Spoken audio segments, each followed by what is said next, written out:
Bueno, bienvenidos y bienvenidas a todos y todas, los que están aquí presentes y los que salen por Zoom, que creo que tengo que mirar para allá. Sí. Bueno, en principio muchas gracias a nuestra presidenta por estar aquí presente, a nuestro secretario general Adolfo Brock también, y a nuestra consejera María Victoria Gisbert por acompañarnos en esta primera actividad, que fue pensada como primera actividad de la Comisión de la Abogacía Joven y Nobel, con esta nueva conformación de las autoridades. Nosotros venimos de una reunión previa con los nuevos miembros permanentes y participantes, y con todos aquellos que se quieran sumar a la Comisión de la Abogacía Joven y Nobel. Y bueno, para arrancar, como siempre tenemos el apoyo institucional, la doctora Rosario Sánchez nos propuso traer este tema, que en principio queríamos hablar de este nuevo rol y nueva incumbencia del abogado de la víctima, que salió hace muy poquito la ley y la reglamentación. Bueno, y enseguida organizamos, junto con el área de acceso a justicia del colegio, el área de ejercicio profesional, en donde está María Victoria Gisbert y nosotras también, el Centro de Prevención, Gestión y Resolución de Conflictos de la Secretaría de Extensión de la Facultad de Ciencias Jurídicas y Sociales, que acá tenemos al secretario de Extensión. Todos nos apoyaron a llevar adelante esta primera actividad, así que bueno, estamos muy contentas, primero por tocar este tema tan importante, a muy poquito de conmemorar el Día de la Lucha contra la Trata de Personas, que para nosotros es una fecha muy importante y a reconocer, que fue el 30 de julio. Bueno, y con ese motivo, y para aprender sobre todo los que más saben, organizamos esta jornada con estos temas, ¿no? Que se llama Rol del abogado o abogada en el ejercicio de la defensa de los derechos de las víctimas de delitos con perspectiva de derechos humanos. Un tema tan importante y tan importante que se difunda y que aprendamos todos, y también sobre todo jóvenes y nobles, cómo afrontar estas temáticas, ¿no?, tan complejas, tan profundas y tan difíciles de sobrellevar, que son los delitos de expresión máxima de cosificación de las personas, como son la trata, el tráfico, y los delitos como homicidio y femicidio. Así que bueno, sin más, le doy la palabra a nuestra presidenta del colegio, quien es, entre tantas otras cosas, abogada especializada en prevención, gestión y resolución de conflictos, y que también formó parte de la Subsecretaría de Acceso a Justicia en el periodo 2017 a 2019. Así que bueno, muchas gracias a todos. Bueno, gracias Aye, Tito, Vicky. Bueno, muchas gracias a todas y todos y cada uno de los presentes y de quienes nos están siguiendo de manera virtual. Yo les cuento, hola Lana, ¿cómo estás? Les cuento que cuando Aye tuvo esta iniciativa, o sea, Aye me la comunicó en su carácter de presidenta de la Comisión de la Abogacía Joven y Nobel. Claramente yo lo primero que hice es pensar cómo podíamos hacer para tratar de estar precisamente con abogadas, abogados y personas en general que están comprometidas y comprometidos con esta temática y que vienen trabajando día a día, y qué podemos brindarles, sobre todo a quienes están formando. Les contamos que hay un grupo numeroso de estudiantes de abogacía que están haciendo sus prácticas en la realidad de las personas en contexto de vulnerabilidades, con lo cual realmente es muy importante. También abogadas y abogados jóvenes, y también muchas personas que necesitamos ir aprendiendo en el día a día. Para mí, digo, entre tantas cosas, dijo Aye, y yo particularmente, mi especialización es en mediación y medios de resolución, pero tuve la oportunidad, y por eso resaltó mi carácter digamos, que ocupé en el Estado en el año 2017-2019, porque me permitió tomar contacto con estas temáticas, entender, trabajar y conocer gente realmente muy comprometida. Y en ese contexto conocí a Raquel, en realidad la conocí en otro contexto, pero en ese pudimos trabajar muchísimo, a Raquel Berti, que fue quien nos hizo el nexo. Ella es miembro integrante de Usina de Justicia, y bueno, y hoy vamos a tener a grandes expositores que, digo, no solo son realmente muy importantes estudiosos y académicos y académicas, sino también la labor que van desarrollando cada día. También en ese contexto conocí a Gonzalo Gazul, que va a estar hoy también compartiendo con ustedes toda su experiencia y todo su saber. una persona muy, pero muy dedicada. Y bueno, y así fue como se fue generando toda esta cuestión de, bueno, sí, vamos por acá y hacemos esta actividad de esta manera.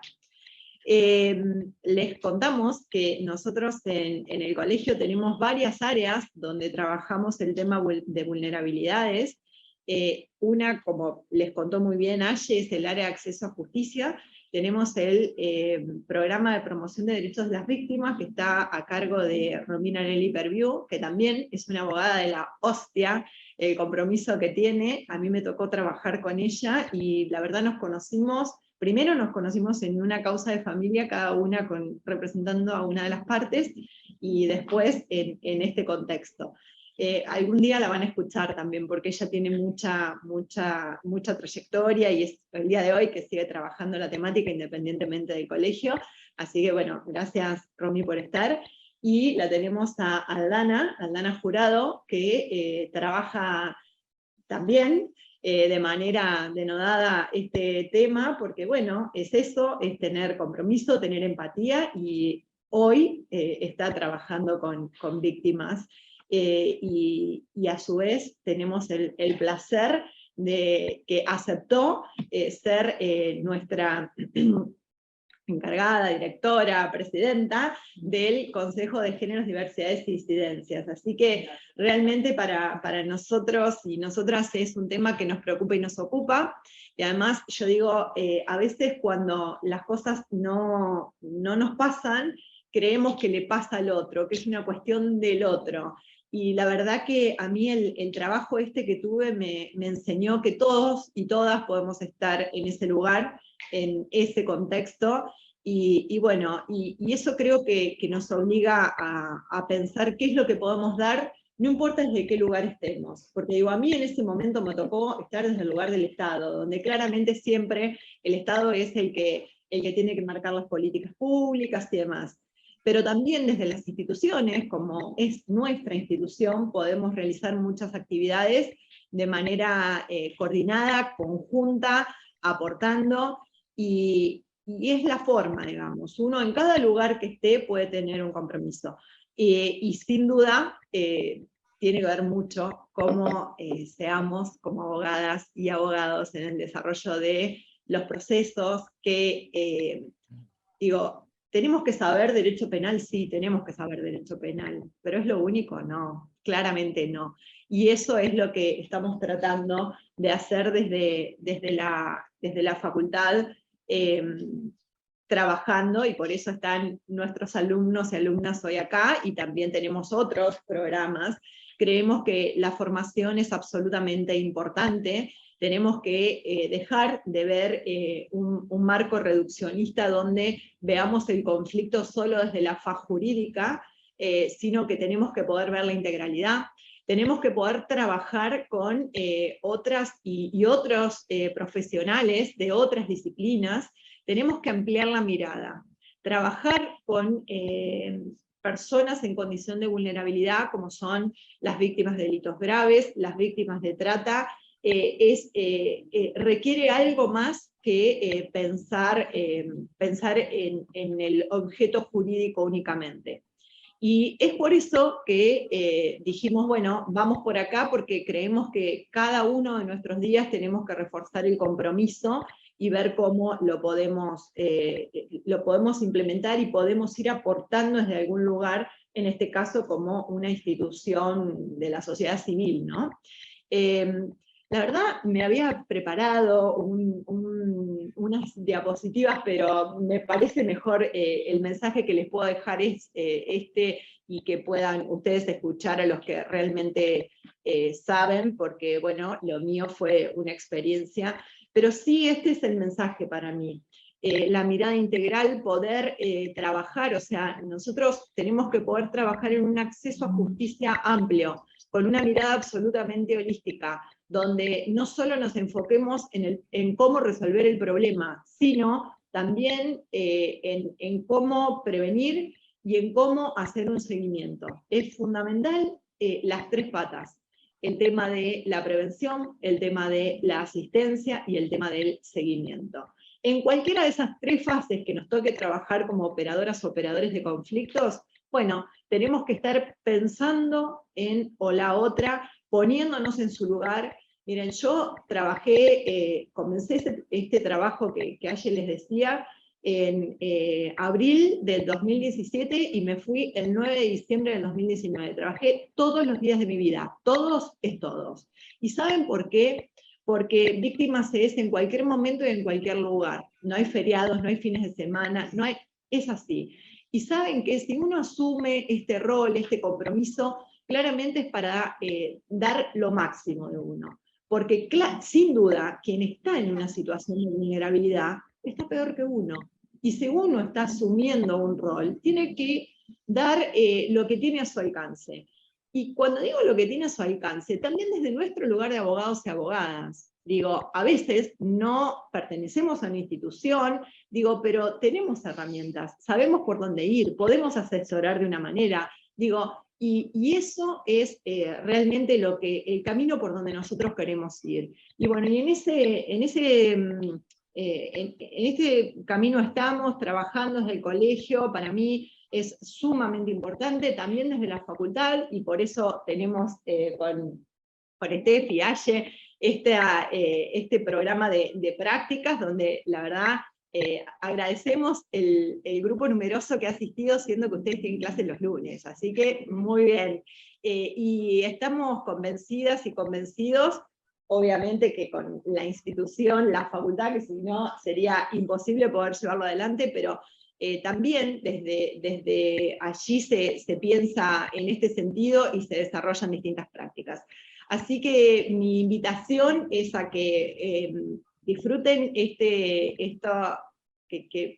momento, este encuentro, piensen sus roles, qué es lo que podemos hacer y qué es lo que podemos dar desde cada uno de nuestros lugares, y siempre con una mirada integral, pensando en que la situación es mucho más compleja que el objeto jurídico en el que podemos enrolar o visualizar en el desarrollo de un conflicto de tipo penal.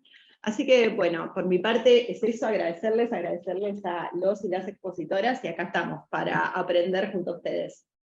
Bueno, gracias. Muchas gracias, Rosario, por tus palabras. Siempre es un placer escucharte, por todo tu compromiso. A continuación vamos a dar inicio al primer panel, que trata sobre los derechos de las víctimas de homicidio y femicidio. Y si les parece a los y las expositoras, a fin de no quitarles tiempo, voy a proceder a leer unas líneas de su currículum, tan solo unas líneas. El doctor Daniel Rollero es abogado y militante por los derechos humanos de las víctimas. El doctor Cristóbal Mayo es abogado penalista asociado en Estudios San-Gin, Mayo y Peña Rovirosa, miembro de la Asociación Civil Usina de Justicia. La doctora María Jimena Molina es abogada, especialista en Derecho Penal, relatora de la Fiscalía del Tribunal de Casación de la Provincia de Buenos Aires. Por otro lado, la doctora Diana Cohen-Agret es doctora en Filosofía, magíster en Bioética, docente e investigadora, miembro de la Subcomisión de Ética Clínica de la Sociedad Argentina de Pediatría, Premio Conex de Platino en Ética, fundadora y presidente de la Asociación Civil Usina de Justicia. Todos y todas ellas son miembros de la Asociación Usina de Justicia. Tienen la palabra. Tengo que mirar allá. Bueno, comienzo yo. Muchísimas gracias por la invitación, un gusto, y el agradecimiento también a los que están asistiendo a esta reunión.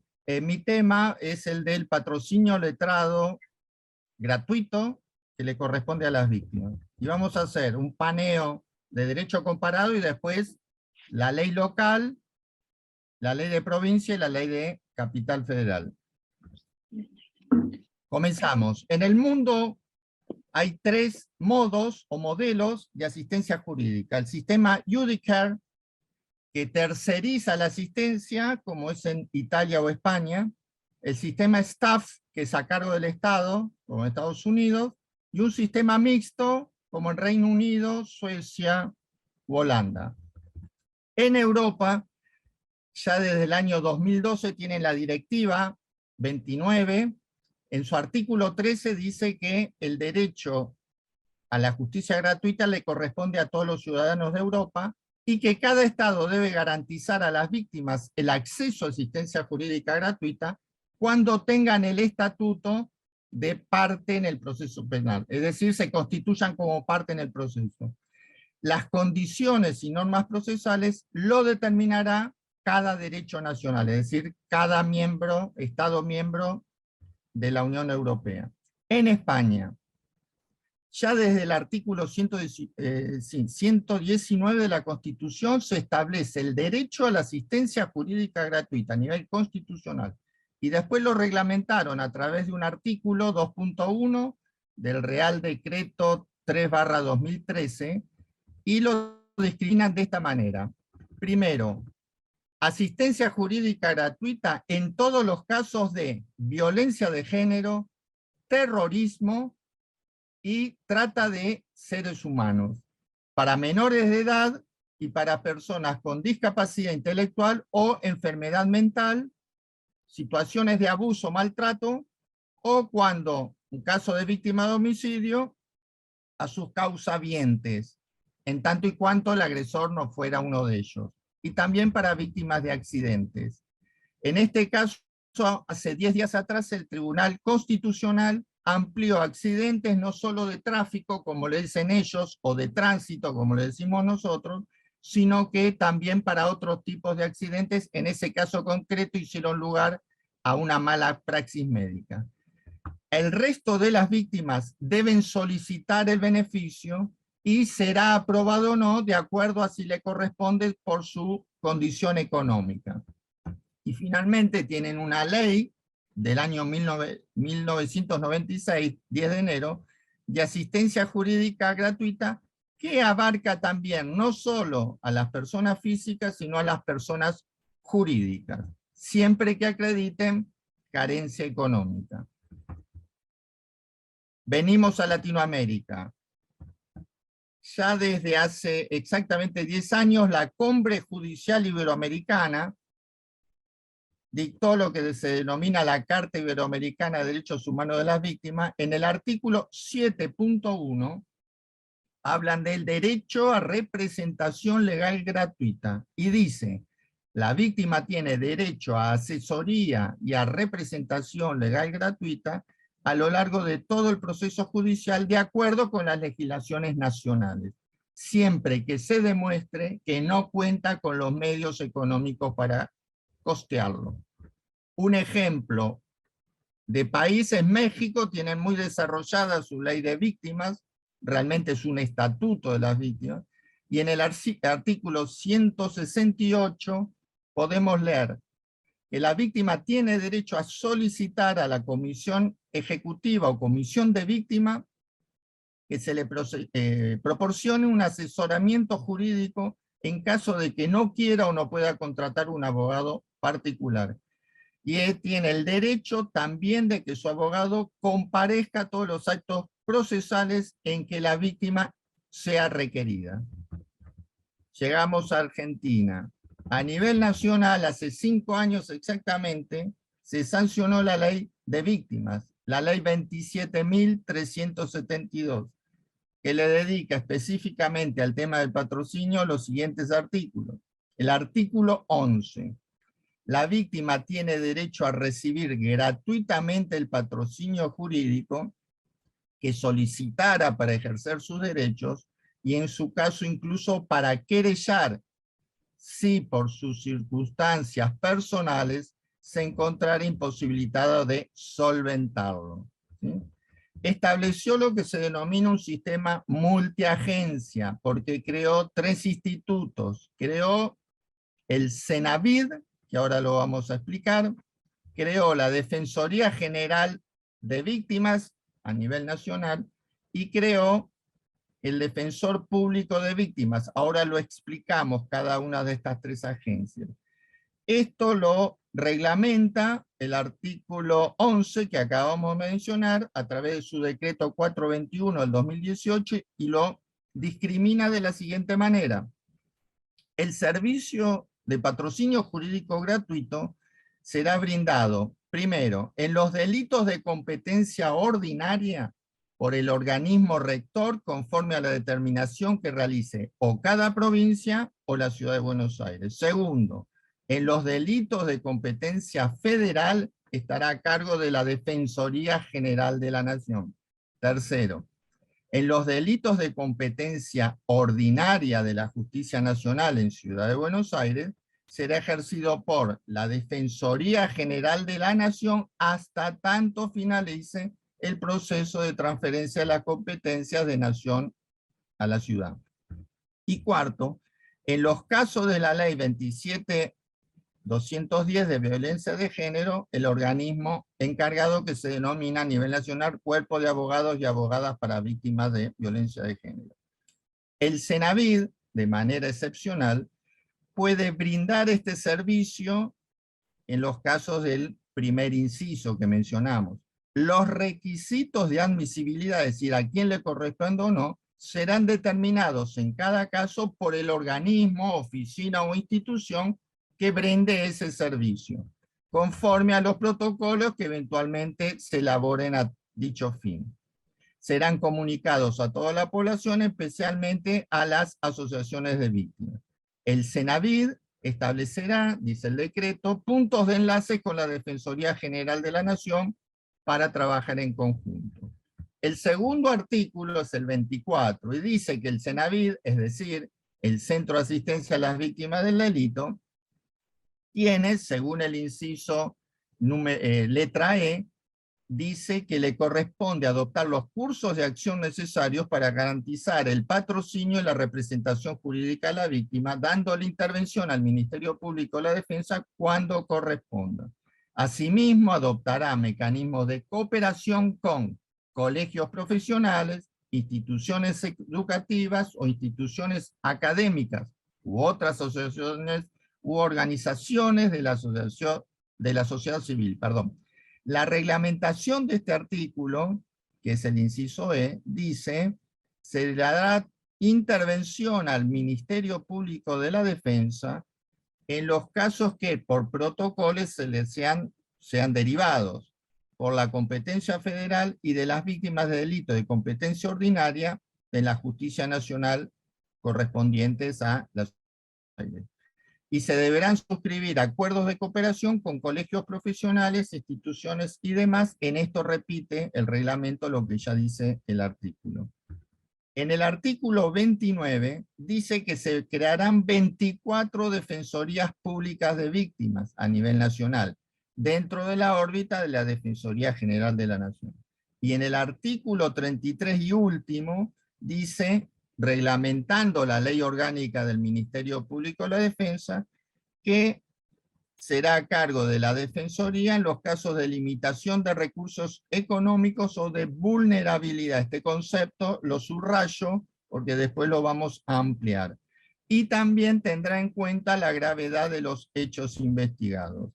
Y por último, decíamos el artículo 36, también modificó la ley orgánica del Ministerio Público y creó los defensores públicos de víctimas. Y para el servicio tendrán en cuenta la gravedad de los hechos, la limitación de los recursos o la situación de vulnerabilidad. Es decir, establece esas tres limitantes. Antecedentes. Ya del año 1999, la Defensoría General de la Nación contaba con un programa de asistencia y patrocinio jurídico a víctimas de delito, incluso en la representación dentro del expediente, no solamente como asesoramiento. Y actualmente existe la Red Federal de Patrocinio Jurídico Gratuito a nivel nacional y hace eje en el tema de las víctimas por su estado de vulnerables.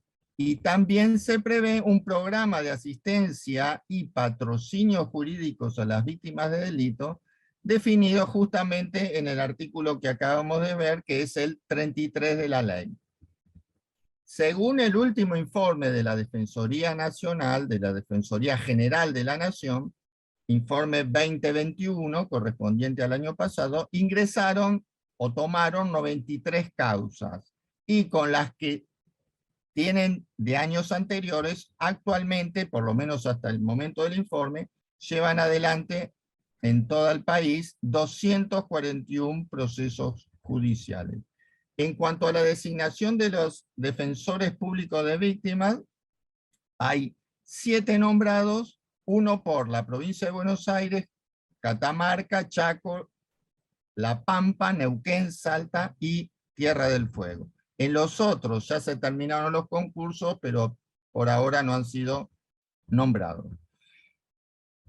Un dato novedoso: la Cámara Federal de Casación Penal tuvo que resolver la inconstitucionalidad de la reglamentación, justamente por sus limitaciones, que estableció la Defensoría, en qué casos corresponde o no. Este fallo es interesante porque llegó hasta casación penal y se refería a un preso, un detenido, que exigió ser defendido como víctima, más allá que ya contaba su defensa oficial, como corresponde por ley, como interno o preso, ¿sí? Pero él exigió además que ese abogado le pongan un segundo abogado, un defensor de víctimas. ¿Por qué? Porque se había peleado en el informe psicológico con la asesora de psicología y dijo que él era víctima del Estado, y esto llegó hasta casación. Se había decretado la inconstitucionalidad de la reglamentación, es decir, que se había dicho que tenía derecho el interno, el preso, a un abogado defensor de víctimas, y cuando llegó a casación dijeron que era constitucional y que estaba bien no haberle otorgado ese abogado. Pasamos a Provincia de Buenos Aires, la ley 15.232, artículo 4. Ahí es interesante la ley porque define quién es víctima directa, o sea, el sujeto pasivo del bien jurídico afectado, quién es víctima indirecta, que son generalmente grupos familiares o por afinidad o por vínculo afectivo, convivencia, tutores, guardadores, representantes legales, víctimas colectivas o difusas, que incluso pueden ser asociaciones o respecto de aquellos delitos que afecten intereses colectivos o derechos de incidencia, que se vinculen directamente con su objeto social. Y acá aclara la ley que las asociaciones o fundaciones registradas conforme a la ley y cuyo objeto por estatuto se vincule directamente con la defensa de los derechos, pueden constituirse como parte procesal en la forma y oportunidad y con la autorización, obviamente, del particular damnificado. No lo puede reemplazar, lo puede asistir, ¿sí? Y hace eje en 4 tipos de menciones en el artículo 132, que dice violaciones de derechos humanos, violaciones de género, femicidios, delitos conexos a la explotación o trata de personas y afectación al derecho de un ambiente sano y equilibrado.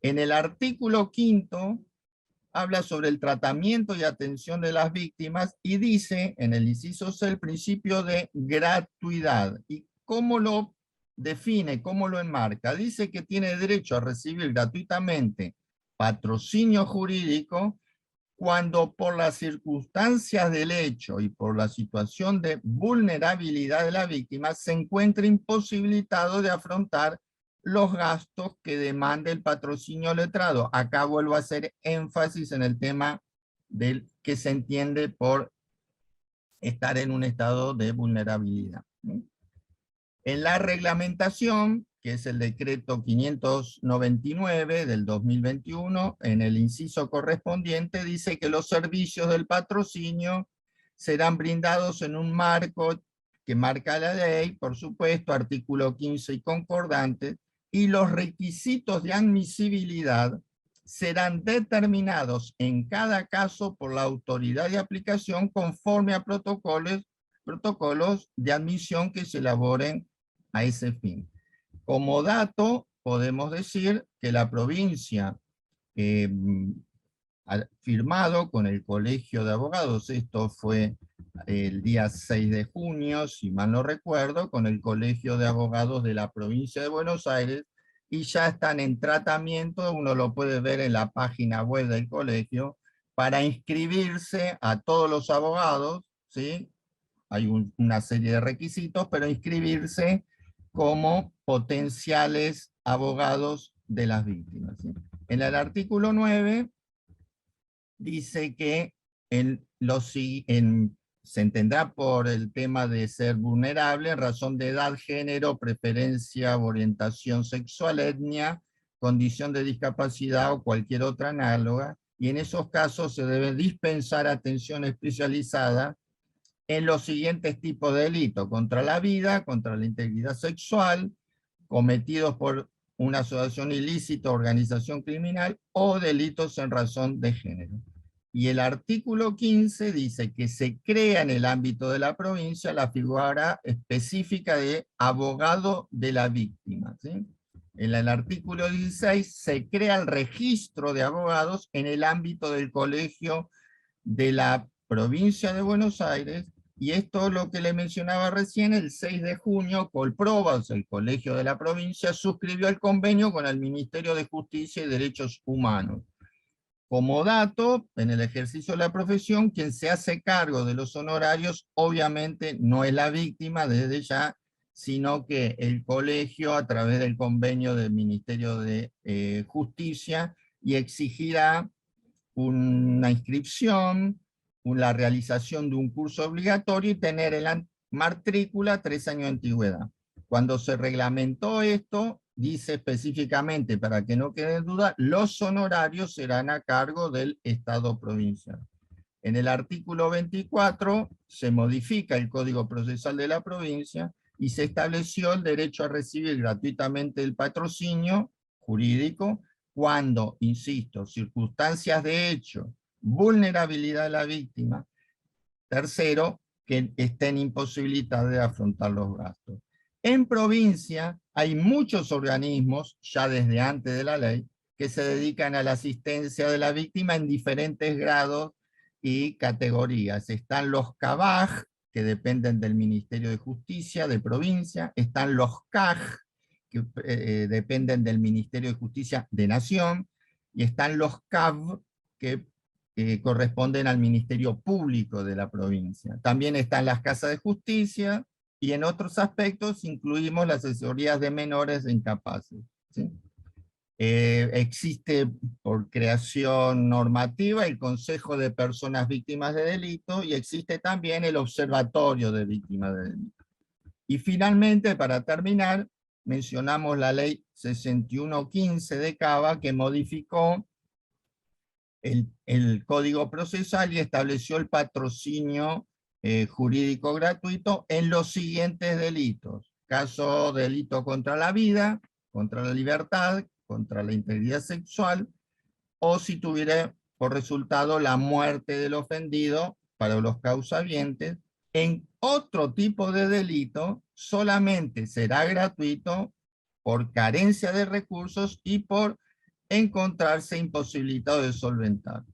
En capital se encarga el patrocinio jurídico penal gratuito, pero igualmente hay múltiples agencias y coordinaciones a nivel de capital.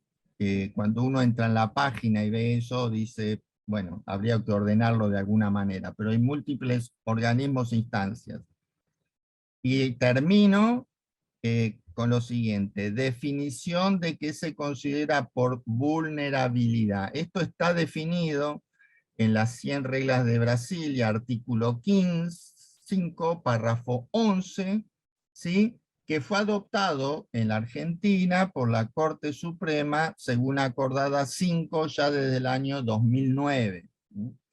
Y dice, se considera condición de vulnerable aquellas víctimas que tengan las siguientes características personales o por las circunstancias del tipo de delito, especialmente, y en esto lo mencionan, las categorías: personas menor de edad, primero; víctimas de violencia doméstica o intrafamiliar, segundo; víctimas de delitos sexuales, tercero; adultos mayores, cuarto; y acá es fundamental, familiares de víctimas de muerte violenta, sin otro requisito que ser familiar de víctima de muerte violenta, tenga o no los ingresos para solventar un abogado. Es decir, que para toda víctima de delito de homicidio tienen derecho, invocando las reglas de Brasilia, más allá de lo que diga cada regulación a nivel nacional, cava o provincia, derecho a asistencia jurídica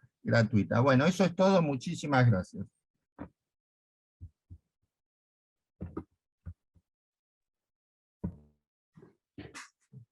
Bueno, buenas tardes a todos. El tema que me convoca es mencionar Muchas gracias por la invitación, primero, antes que nada. El tema es hablar sobre la figura del defensor público en Nación y el abogado de la víctima de provincia. Comentar un poco las similitudes y diferencias entre una y otra figura. Pero previo a pasar al tema, permítanme hacer una breve introducción. En el año de 2017, como comentó Daniel, se sancionó la Ley Nacional de Víctimas 27.372, norma que reconoce los derechos y garantías de las víctimas consagrados en la Constitución Nacional y los tratados internacionales con jerarquía constitucional. Establece las acciones necesarias para promover, respetar, garantizar y permitir el ejercicio efectivo de sus derechos, e invita a las provincias y a la Ciudad Autónoma de Buenos Aires a readecuar su legislación procesal a efectos de garantizar en sus jurisdicciones los derechos de las víctimas que se reconocen en la presente ley. En consecuencia, en el año 2021, la provincia de Buenos Aires adecuó su legislación procesal penal con la sanción de la ley 15.232. La ley, tanto la nacional como la provincial, considera víctima a la persona directamente ofendida por el delito, que sería la víctima directa, y a los cónyuges, convivientes, padres, hijos, tutores, guardadores, cuando por el delito el resultado hubiera sido la muerte de la persona con la que tuvieron el vínculo, o si el ofendido hubiera sufrido una afectación psíquica o física que no le permita ejercer sus derechos. Dicho esto, pasaremos al tema de las dos figuras y comentar algunas de las similitudes y diferencias más relevantes.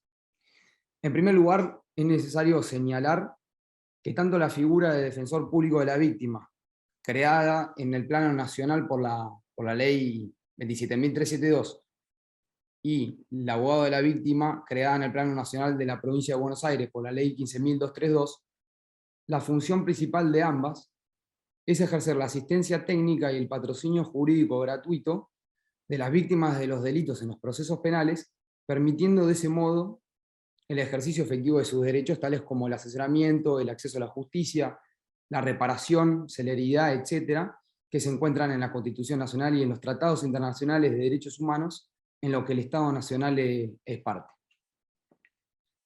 El servicio del patrocinio jurídico gratuito brindado por los defensores públicos de la víctima Nación resultará de aplicación en los delitos de competencia federal en todo el país y en los delitos de competencia ordinaria en la Justicia Nacional de la Ciudad Autónoma de Buenos Aires, hasta tanto finalice el proceso de transferencia de competencia correspondiente a dicha ciudad. Y el servicio del patrocinio jurídico gratuito del abogado de la víctima en provincia será para los delitos de competencia ordinaria cometidos en la provincia de Buenos Aires. Por otro lado, los defensores públicos de las víctimas son magistrados, son funcionarios públicos que dependen de la Defensoría General de la Nación y se encuentran bajo la órbita del Ministerio Público de la Defensa y son equiparados a los miembros del Poder Judicial y del Ministerio Público Fiscal en cuanto a las designaciones, remuneraciones, jerarquía, efectos patrimoniales, etc. Ahora bien, los abogados de la víctima de provincia son los profesionales matriculados e inscriptos en un registro provincial de abogados de la víctima, elaborado por el Colegio Público de Abogados de la Provincia de Buenos Aires y homologado por la autoridad de aplicación, que es el Ministerio de Justicia y Derechos Humanos de la provincia. Este registro provincial de abogados de la víctima consistirá en un registro único, debiendo contener la totalidad de los matriculados inscriptos y clasificados por departamento judicial.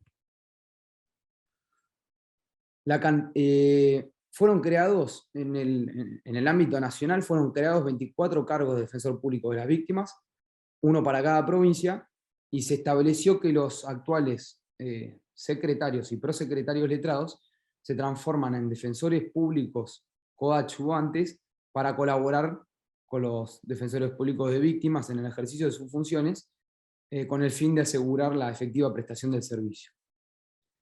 En cambio, en la ley provincial no establece un número fijo de abogados de la víctima, sino que resultará de la cantidad de abogados matriculados que se inscriban en el registro que mencionamos anteriormente. Semestralmente el colegio de la provincia de Buenos Aires tiene que remitir la nómina de abogados al Ministerio de Justicia para que éste la homologue por resolución fundada.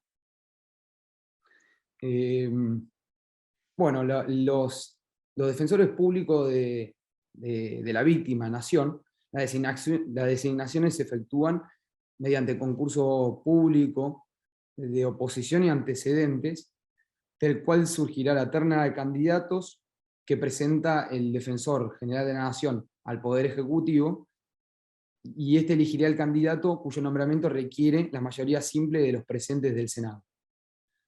Bueno, para presentarse al concurso, el defensor público de víctima requiere de ser ciudadano argentino, tener 25 años de edad, contar con 4 años de antigüedad del título de abogado, y contar con 4 años en el ejercicio efectivo de la profesión de abogado, ya sea en el ámbito público o privado. Luego, antes de tomar posesión de los cargos, deben prestar juramento de cumplirlo bien y legalmente, hacer cumplir y hacer cumplir la Constitución Nacional y las leyes internacionales y las leyes de la nación. El abogado de la víctima, requiere tener el título profesional de abogado y matrícula con fecha de expedición de acuerdo a la reglamentación, pero no menos de 3 años. Los candidatos deberán acompañar su currículum completo, y luego tienen que aceptar las condiciones fijadas para el ejercicio del patrocinio. Uno de los temas también interesantes es que estos abogados de la víctima podrán inscribirse hasta en 3 colegios departamentales, como máximo. Y los casos que se le asignen no pueden superar los 10 casos, 10 procesos penales simultáneos. Dicho esto, para promover la actuación de los defensores públicos de las víctimas de la nación, la Defensoría General dictó una resolución, que es la 1459 del año 2018, que establece 3 requisitos. El primero es que la persona damnificada requiera expresamente la defensa pública. El damnificado se entiende por la víctima directa o indirecta, como dijimos anteriormente. Luego habla sobre los bajos recursos económicos de la víctima. En este caso dice que los ingresos mensuales de la persona no deben superar la suma de 2 salarios mínimos vitales y móviles. Y cuando los recursos excedan estos 2 salarios, se otorgará representación solo si se encuentra en una situación de vulnerabilidad y de imposibilidad de acceso a la justicia. Se entiende por situaciones de vulnerabilidad en razón de su edad, género, condición de discapacidad, o una relación de dependencia económica, afectiva o laboral. Y por último, el último requisito, es la gravedad del hecho investigado. Para determinar la gravedad del hecho investigado, dice que se considerará el bien jurídico afectado y la magnitud del daño causado. En el caso de la provincia de Buenos Aires no hay una resolución específica que establezca estos parámetros, pero son muy similares a los establecidos por la Defensoría General para la actuación de los defensores públicos de las víctimas. Se desprenden directamente de los artículos 1 y 5 y 24 de la ley provincial, y estos son más o menos lo mismo, digamos, que es la petición expresa de la víctima, los bajos recursos económicos y la gravedad de los hechos, la gravedad del delito. Para ir concluyendo, y habiendo advertido algunas de las similitudes y diferencias más relevantes entre estas 2 figuras, que es el defensor público de víctimas y el abogado de la víctima en provincia, me parece muy importante volver a destacar que la función primordial de ambas es la asistencia técnica y el patrocinio jurídico gratuito de las víctimas de delitos en los procesos penales, a fin de garantizar el efectivo ejercicio de sus derechos consagrados en la Constitución Nacional y los tratados internacionales. Ahora bien, pese al dictado de estas leyes de víctimas, ya sea en el plano nacional como en el provincial y sus reglamentaciones, desde luego es un gran avance a la deuda pendiente con las víctimas, pero hay un profundo desconocimiento en la población acerca de sus derechos establecidos en estas leyes, por una falta de difusión pública adecuada que permita a los ciudadanos conocer la norma y así exigir la actuación de estas dos figuras y reclamar el pleno ejercicio de sus derechos. Por el otro lado, lo mencionó también Daniel, en el plano nacional hay una falta de celeridad en las designaciones de los defensores públicos. De los 24 cargos creados, solamente fueron designados 7 en distintas provincias. Fueron designados, habilitadas desde el fin del 2020 hasta el fin del 2021. Y las 17 ternas restantes se encuentran elevadas en el Poder Ejecutivo, pendientes de designación. 14 fueron elevadas en el año 2018, ya casi 4 años, y 3 desde el año 2020. En el plano de la provincia de Buenos Aires, recién en junio de este año se firmó el convenio entre el Ministerio de Justicia y Derechos Humanos y de la provincia y el Colegio Público de Abogados de la provincia para efectivizar el cumplimiento de la ley 15.232. Es decir, todavía no se cuenta con este registro único con la nómina de abogados de la víctima. En conclusión, no obstante al dictado de estas leyes y sus respectivas reglamentaciones, que es la 421 del 2018 a nivel nacional y la 599 para la 15232 provincial, al día de hoy la actuación de los defensores públicos de las víctimas es casi nula, dado que fueron designados 7 defensores y se encuentran en funciones, y nula la de los abogados de las víctimas por inexistencia del registro provincial de abogados de la víctima. Una de las cosas también que me parece importante señalar es que no existe un registro adecuado y actualizado de la actividad desplegada por estos defensores públicos de las víctimas, de modo de facilitar a las asociaciones civiles o fundaciones el seguimiento, control y mejoramiento del servicio jurídico a las víctimas. Desconocemos cómo están actuando, cómo se atienden a las víctimas, cuántas víctimas atienden. De este modo, una y otra ley son similares en cuanto que protegen a la víctima de modo virtual, pero no efectivo y real. Bueno, muchas gracias por escuchar. Hasta acá no me quise extender del tiempo.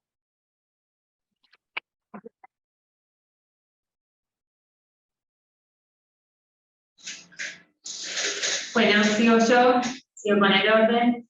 Muchísimas gracias, Rosario, por esta invitación, muy generosa. También hago extensivo este agradecimiento al resto de los miembros del Colegio de Abogados de La Plata y a todos los que nos acompañan de manera presencial también en el colegio y virtual. Yo voy a continuar un poco con lo que señalaban Cristóbal y Daniel, mayormente lo que mencionaba Daniel acerca de qué ocurre en otros sistemas penales o legislaciones con respecto a lo que es la representación jurídica de las víctimas.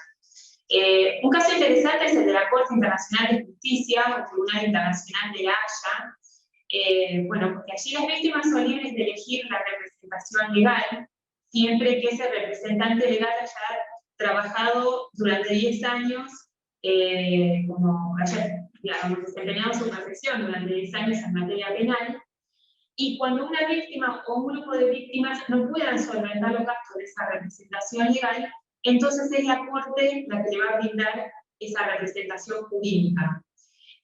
Las víctimas también pueden ser representadas a partir de la Oficina Pública de Defensa de las Víctimas, que es una oficina que se creó en el seno de la Corte en el año 2005 y que tiene como misión principal brindar asesoramiento, apoyo a las víctimas hasta que éstas puedan designar su propio representante legal o hasta que la propia Corte designe el representante legal si no pueden afrontar los gastos de esa representación. Y es interesante también porque los miembros de esta oficina tienen la misión de observar el código de conducta para abogados de la Corte Internacional de Justicia. Como comentaba Daniel, el caso español Es impresionante porque fíjense que desde la Constitución española ya se establece que la justicia va a ser gratuita para los casos expresamente previstos en la ley, y en los casos en los que realmente se acredita que la víctima no puede hacer frente, a esos gastos de representación jurídica.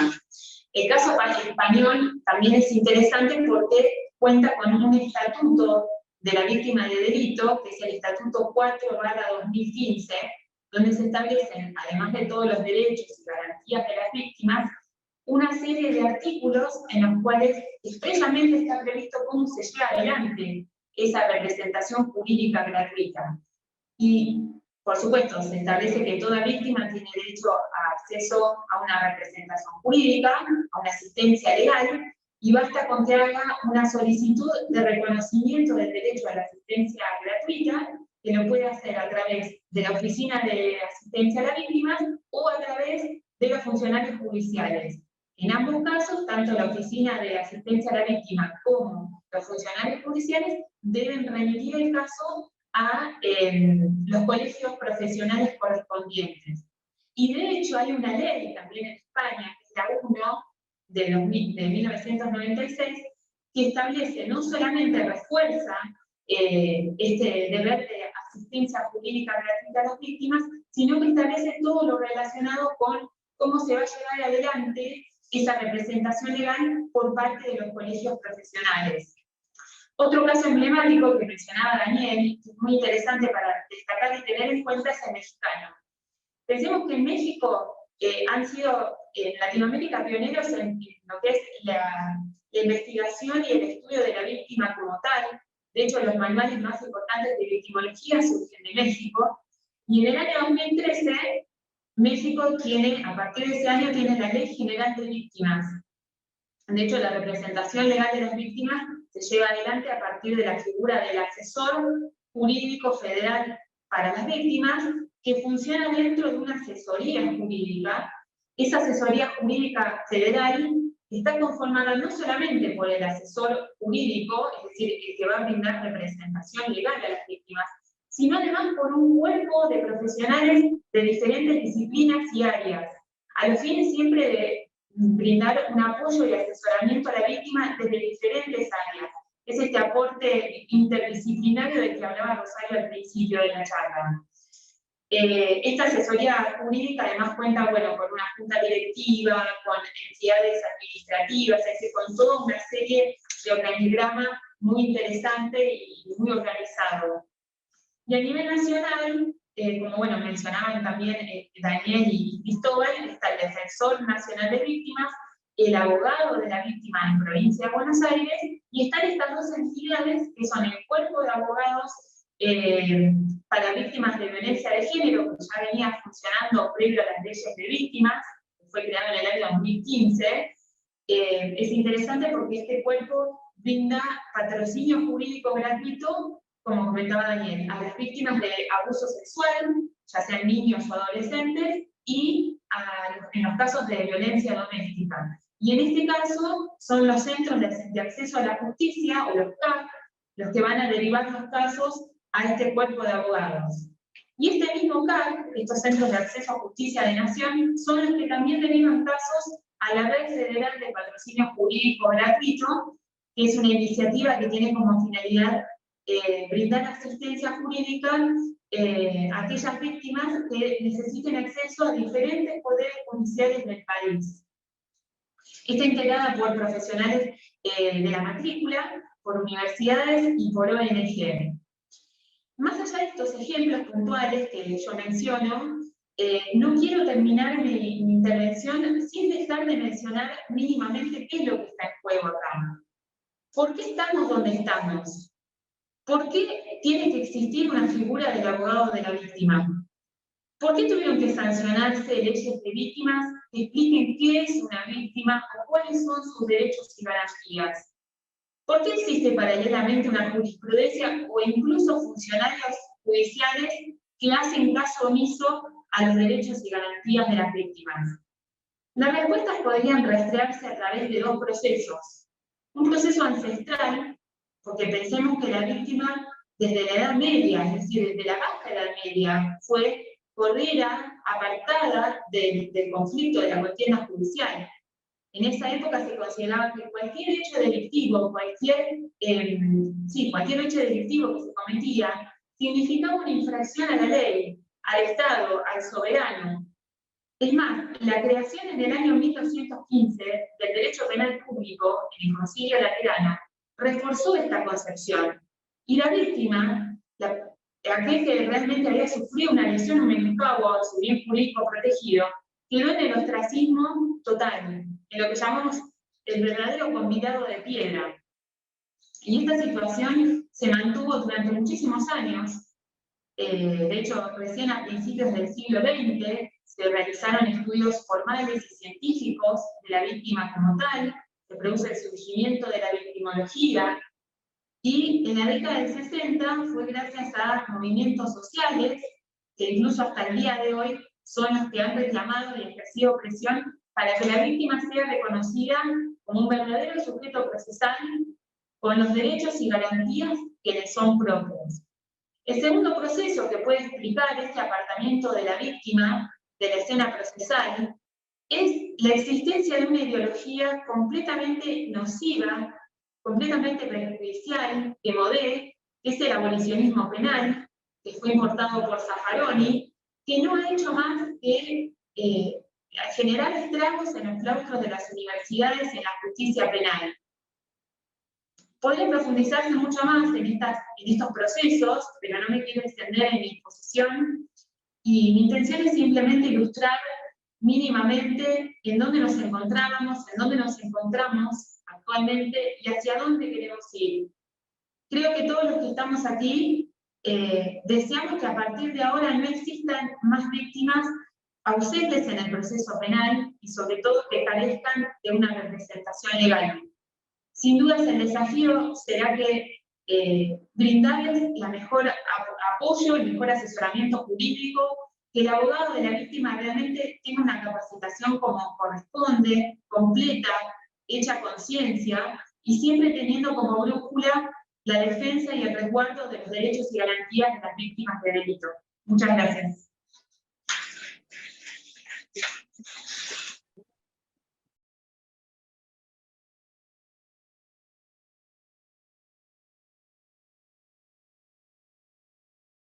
Diana. Sí, Sí, Diana. Diana.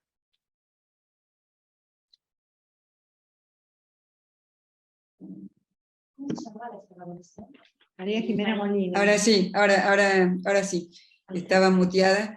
Yo mandé un PowerPoint, no sé si lo podrán pasar o... A ver. Hola Diana, ¿cómo estás? Hola, ¿qué tal? ¿Cómo estás? A ver, se nos fue quien estaba con vos. ¿Qué hacemos? ¿Vuelve otra? Sí, No, me hacen un favor, sí. Si no lo paso yo, pero... No. Ya te lo resolvemos. Bueno, muchas gracias. Bueno, mientras tanto, hasta que resuelvan este pequeño problemita, también yo quiero agradecer muchísimo, ¿no?, al Colegio de Abogados de La Plata, que nos convocó a este evento, y muy, muy especial a la doctora Rosario Sánchez. Y obviamente yo voy a hablar desde otro registro muy distinto, porque no soy abogada y además soy víctima, pero bueno, voy a tratar de aportar algo a esta temática que es absolutamente novedosa, ¿no? Porque un poco siguiendo la línea que comenzó a esbozar la doctora Jimena Molina, hace muchísimos años, ¿no?, se vivió la edad de oro de la víctima, y bueno, desde el año 1215 hasta prácticamente la Segunda Guerra Mundial, la víctima desaparece de la escena y es opacada, porque todo el derecho penal está consagrado al victimario. Entonces la víctima es dejada de lado. Yo lo que les pido es si pueden poner en vista, y les voy diciendo a medida que, si pueden acompañar, voy diciendo cuándo cambiar la diapositiva. En vista entonces tendríamos en primer lugar esta que está en este momento en exhibición, que es el título de la pieza, el rol del abogado en el derecho de la defensa y los derechos de las víctimas de delitos con perspectivas de derechos humanos, y esta breve exposición que va a ser la palabra de la víctima. Quizás se fue mi auxiliar. ¿Esta? No, claro, por favor, en vista, no, perdón, en presentación de diapositivas, con diapositivas, ahí está, ahí, Sí. cliquen y ahí va a aparecer la primera. No, esta es la primera que me aparece. Claro, pero si cliqueas en presentación, te tiene que aparecer otro formato, que es un formato donde ves toda la pantalla. A ver, acá está el técnico, nosotros lo vemos en toda la pantalla. Ahí vamos. Claro. Claro, quizá uno lo ves, pero nosotros no estamos A ver, viendo. ¿vos ves toda la están viendo toda la pantalla, una sola diapositiva? Sí. Así vemos la presentación. Bueno, yo la estoy viendo distinta, no sé por qué. No, yo estoy viendo a la izquierda 4 diapositivas más. No, nosotros vemos una. A ver. Wow, qué raro. Bueno, entonces. A ver. Acá está el técnico, no lo está viendo por sí. A ver si te lo podemos resolver. Bueno, si no, no importa, podemos pasar. ¿Ahí cómo lo ves? ¿Igual? A ver. Pero recién dijimos en la pantalla las 4, a ver si acá. Es que claro, yo no estoy viendo nada, ese es el problema. Yo no estoy viendo el PowerPoint. Ahí vamos entonces, no hay ningún problema.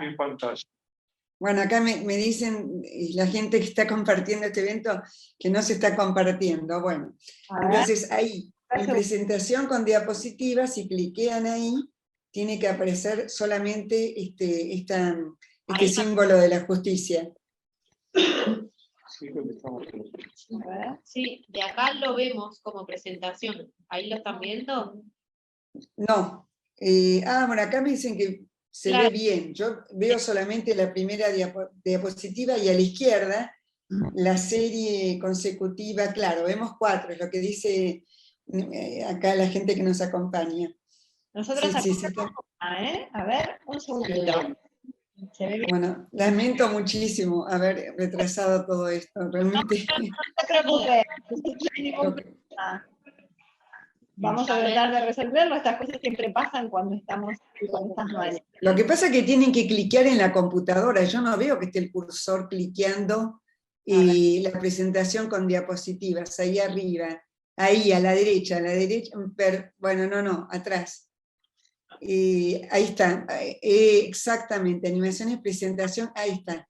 Y cliquen ahí, entonces, presentación con diapositivas, tiene que dar varias opciones. Ahí está puesto.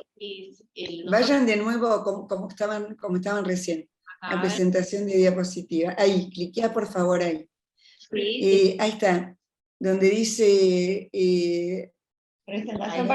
presentación personalizada. A ver ahí. Desde el principio, a la izquierda, perdón, vayan para atrás. Desde el principio. Ahí está. Ahí está. A ver si cliquean ahí. Bueno, qué raro. Bueno, claro, no importa. Lo hacemos y no importa, después yo lo sigo, que igualmente lo que se tiene que ver se está viendo en este momento, ¿no? Obviamente, no importa, ya está, dejémoslo porque todo lo demás lo puedo decir perfectamente. Lo que me interesaba eran estas 3 primeras figuras, que obviamente yo no puedo respetar el deber de, según dice el derecho de objetividad, ¿no? Porque soy víctima y de alguna manera mi perspectiva hasta cierto punto va a ser sesgada, pero yo creo que está sesgada precisamente en respeto a esa figura de la justicia que vemos en este momento en la pantalla, en esta primera diapositiva, de la cual poco o nada queda. Y fíjense después, ¿no? ¿Por qué yo acá digo y las otras víctimas?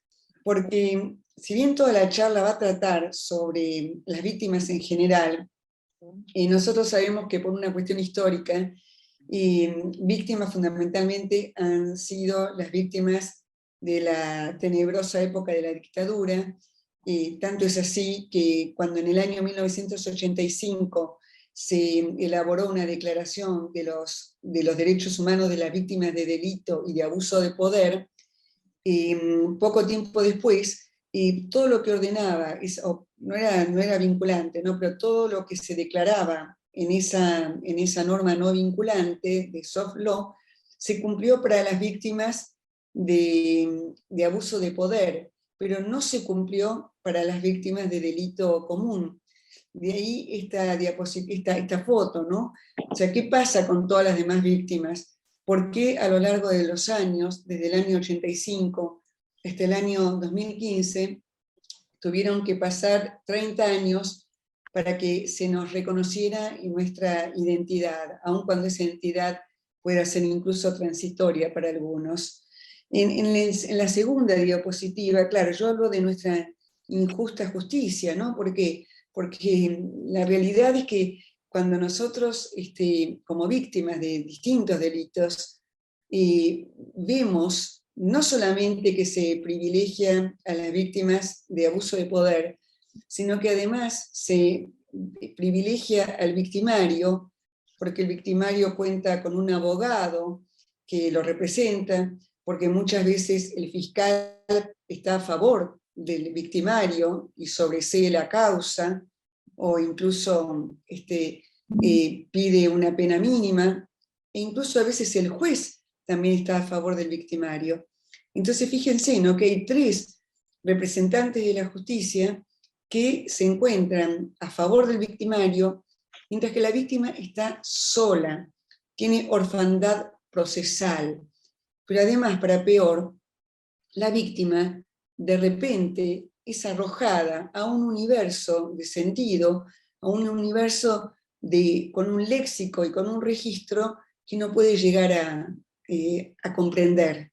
Entonces, para eso vamos a volver después. ¿Por qué? Porque me voy a detener muy brevemente en la tercera, ¿no?, de las diapositivas. Ustedes seguramente están viendo esa especie de cómic, donde, bueno, realmente no se termina de entender por qué una persona que es victimaria es defendida por una justicia que supuestamente es ciega y que no tiene en cuenta a quien ha sido dañado con el acto del victimario. Entonces, ahora sí, lo que yo estoy proponiendo es que se realice, que se produzca una revolución copernicana en el derecho penal. Esto es que en lugar de girar en torno del victimario, la justicia debe girar en torno de la víctima. ¿Por qué? Porque hasta ahora ha sido una convidada de piedra, como recién mencionaba Jimena, y hoy nos encontramos con una víctima que, a pesar de que en otros dominios, como por ejemplo ya desde el año 50, ¿no?, si vienen produciendo una ampliación de derechos, y nosotros vimos, bueno, los nuevos derechos de los pacientes, los derechos de los consumidores, los derechos de los trabajadores, por supuesto, los derechos, bueno, de tantos colectivos, y sin embargo, todavía no se terminan de reconocer los derechos de ese colectivo que precisamente nunca quiso estar, en la mayoría de los casos, nunca quiso estar en ese lugar.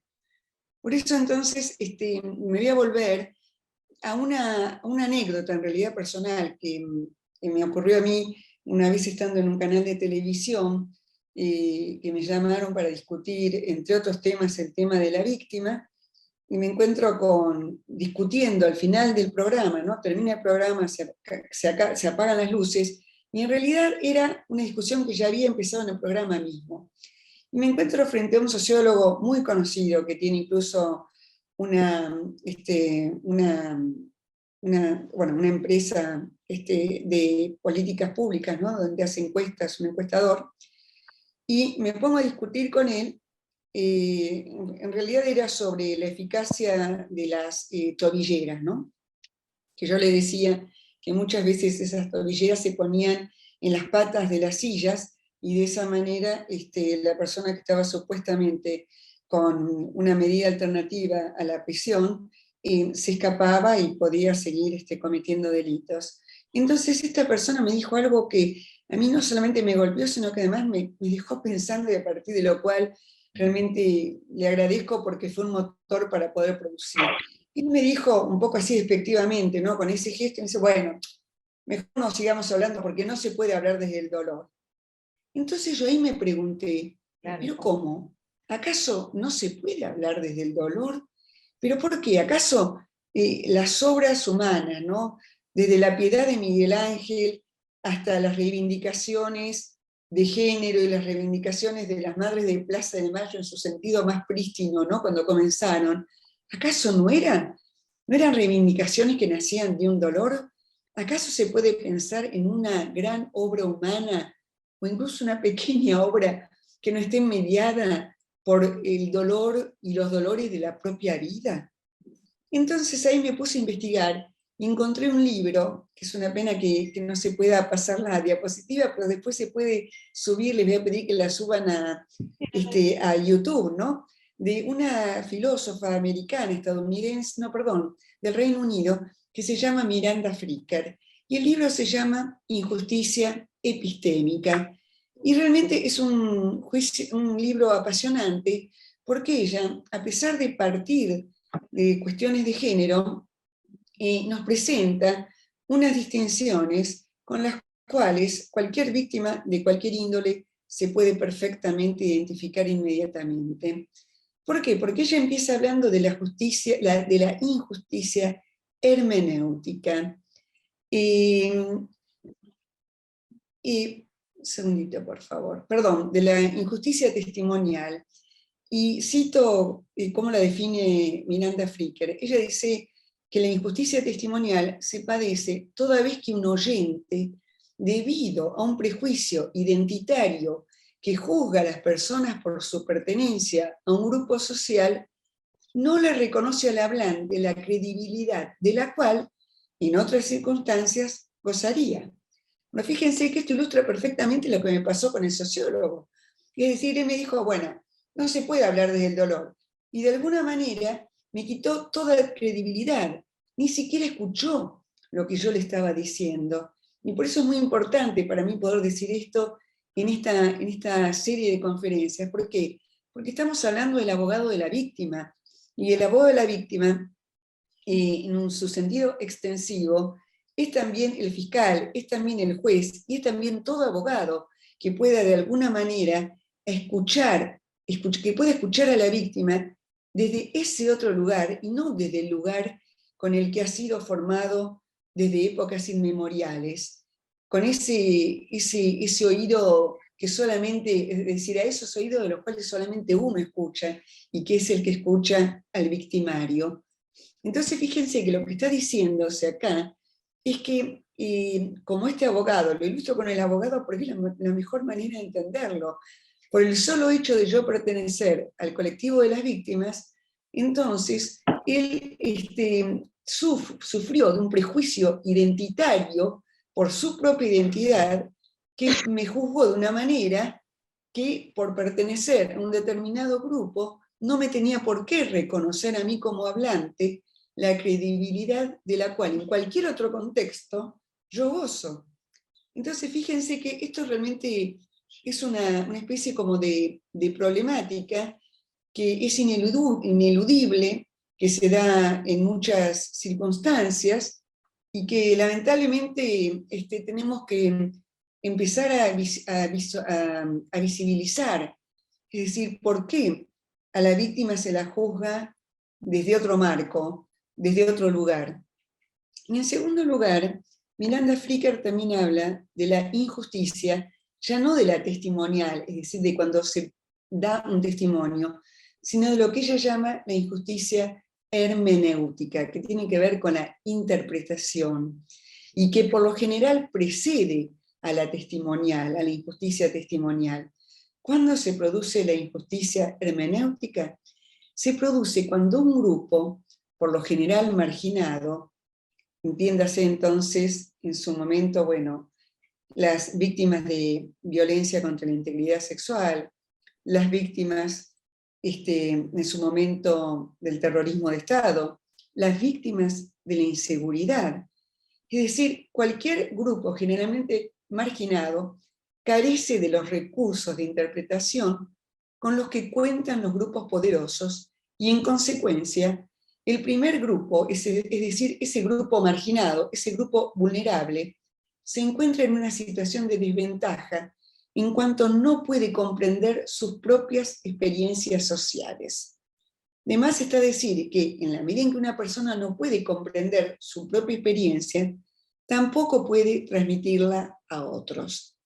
Hasta ahora entonces la cita de Miranda Fricker. Ahora fíjense qué interesante que es este concepto, ¿no? Porque una persona que es violentada súbitamente, ¿no? En la calle es violada por un desconocido, o una madre, como me ha pasado a mí, a la que le matan el hijo. Repentinamente nos vemos en una situación absolutamente irreconocible, no entendemos nada. Y bueno, lo voy a contar en primera persona. Yo que dentro de todo, bueno, tengo un nivel universitario, ni siquiera yo sabía que necesitaba de un abogado que me representara. Tanto es así que a los 2 o 3 días vino una amiga de la familia con su padre y me dijo: Diana, vos precisás un abogado. Y mi padre ha trabajado toda la vida en esto. Entonces, por favor, nosotros nos ofrecemos a salir de representantes de tu familia. Bueno, yo no tengo palabras para agradecer a ese abogado, porque gracias a él yo pude enterarme, pude saber que necesitaba un abogado, y a partir de ahí me puse a estudiar por qué esa desventaja entre la víctima y el victimario, cuando hay una norma que dice que, bueno, la Constitución, ni más ni menos, que dice que todos somos iguales ante la ley. Y después me tuvieron que explicar especialmente que ahí la norma se aplica respecto de los victimarios, como que si hay 2 victimarios, entonces que cometen igual delito, en principio, después obviamente va a haber distintos matices, tienen que recibir una pena de una manera proporcional, o si es idéntico el delito, de forma idéntica también. Entonces ahí no entendí por qué se habla de una igualdad ante la ley cuando el victimario tiene tantas ventajas en un juicio que no la tiene la persona que nunca quiso estar en ese lugar. Entonces, nuevamente, yo pido una revolución copernicana, y voy a dar un ejemplo muy elemental y muy simple.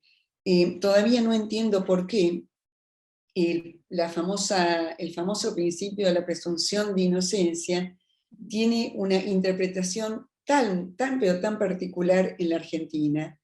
Mientras que en cualquier país del mundo, el dictum de que nadie puede ser obligado a declarar contra sí mismo es interpretado como que puede guardar silencio. En cambio, acá, en nuestra peculiar Argentina, cualquier imputado puede mentir. Entonces, uno se pregunta, ¿cómo puede ser que si el fin de una causa penal es la investigación de la verdad, o incluso hasta la reconstrucción ficcional de la verdad, cómo esa reconstrucción ficcional puede comenzar con una mentira? Es imposible, todavía no lo puedo entender. Bueno, eso es todo. Gracias, muchas gracias.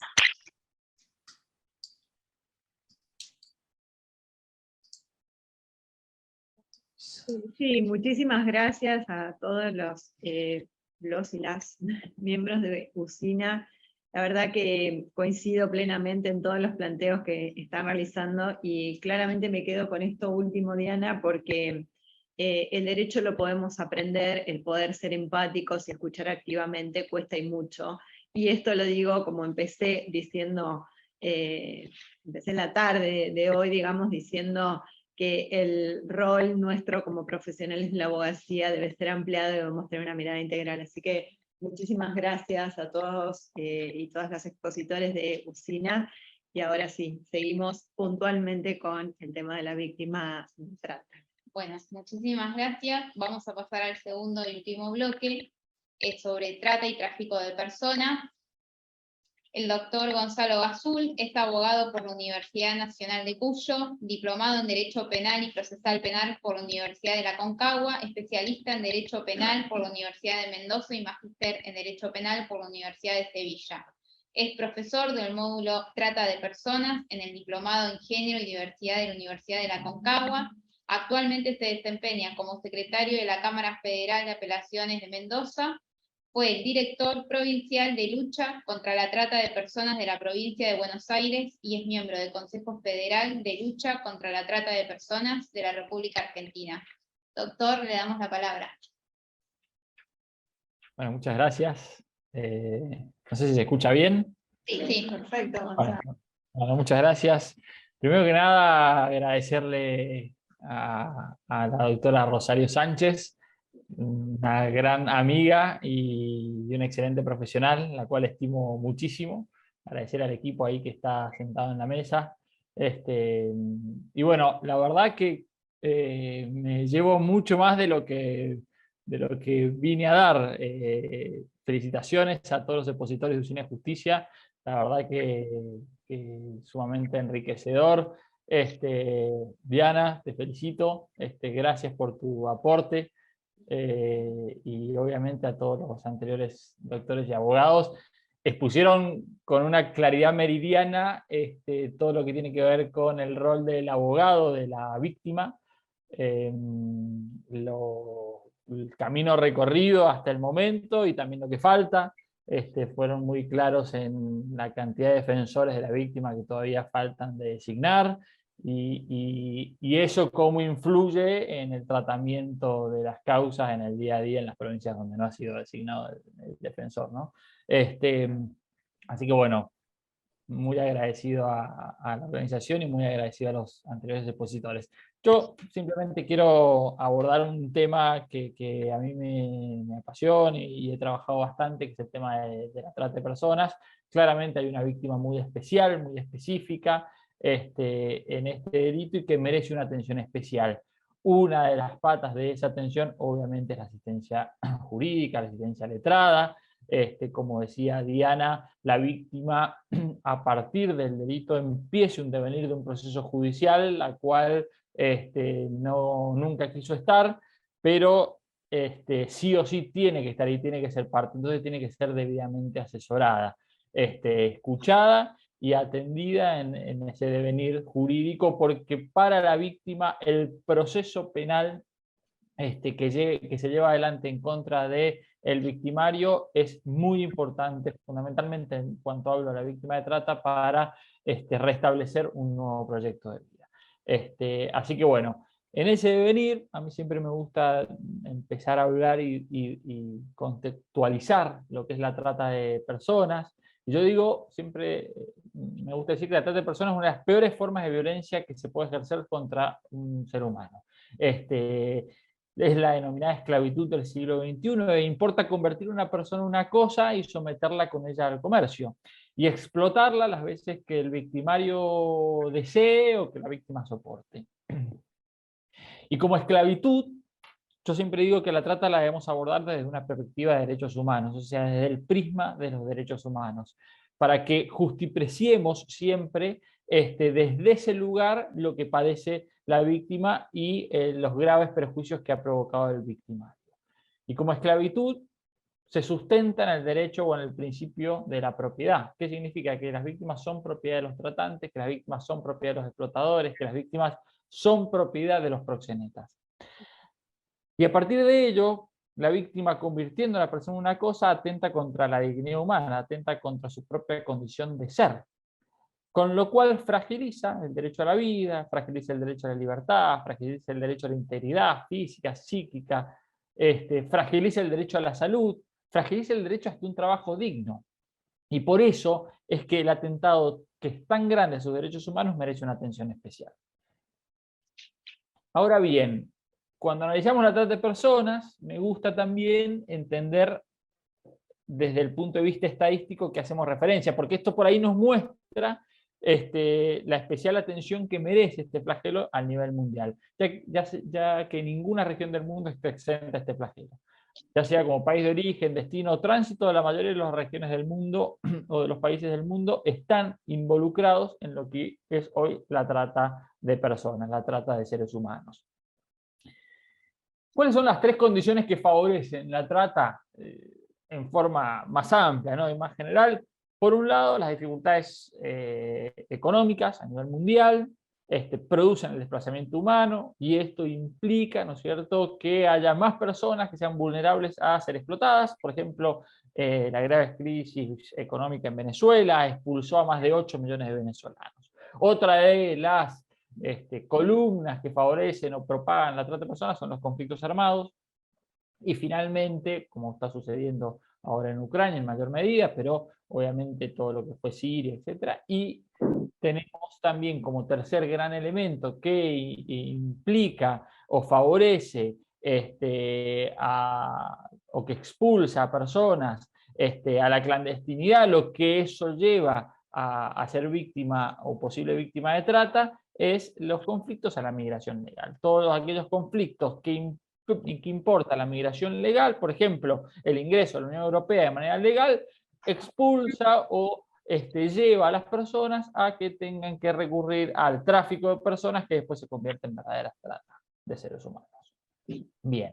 ¿Y esto qué lleva? A que hoy la trata de personas sea el tercer negocio ilícito más lucrativo a nivel mundial, y se estima que va a ser el primero en el año 2030-2035. Después de, obviamente, está el tráfico de armas hoy y el narcotráfico. Se estima aproximadamente, la Organización Internacional para las Migraciones, que 40 millones de personas en todo el mundo son víctimas de trata de personas, hoy por hoy, hoy en día. Y que 4 millones de personas se incorporan todos los años a este número. Con lo cual merece una asistencia especializada, una asistencia integral. En Argentina, desde que se sancionó la norma de trata de personas, el año 2008, a la fecha se han rescatado 14.000 víctimas. ¿Qué implica el rescate? Que han sido asistidas, lo que no implica que haya un verdadero rescate. Yo siempre decía a los equipos de trabajo que colaboraron conmigo que el verdadero rescate se produce cuando junto con la víctima logramos encauzar un nuevo proyecto de vida, no cuando la sacamos del lugar de explotación. Porque nadie rescata a la víctima, ¿no es cierto?, en el momento de extraerla del lugar de explotación. La rescata cuando junto con ella construye un nivel de vida diferente, disminuyendo sus niveles de vulnerabilidad. Ahí muy bien habían hablado de vulnerabilidad y el concepto que establece las 100 reglas de Brasilia, de acceso a la justicia para personas en situación de vulnerabilidad. Y el concepto de las 100 reglas de Brasilia lo hace respecto a grupos vulnerables específicos. Ahora, cuando hablamos de vulnerabilidad, estamos haciendo referencia a que es tener menores herramientas para hacer frente a las dificultades de la vida. Eso es una persona vulnerable. Es la persona que tiene menores herramientas para hacer frente a las vicisitudes o dificultades de su vida. Y la vulnerabilidad puede ser geográfica, la vulnerabilidad puede ser circunstancial, la vulnerabilidad puede ser personal. O sea, geográfica en el sentido del traslado de un lugar a otro, que se da mucho en las víctimas de trata. Una persona que es sacada de su esfera de control, de su esfera de conocimiento, claramente es más vulnerable. Claramente cualquiera de nosotros es más vulnerable en un país extranjero, que no conoce las normas, que no conoce a la gente, que muchas veces no conoce el idioma.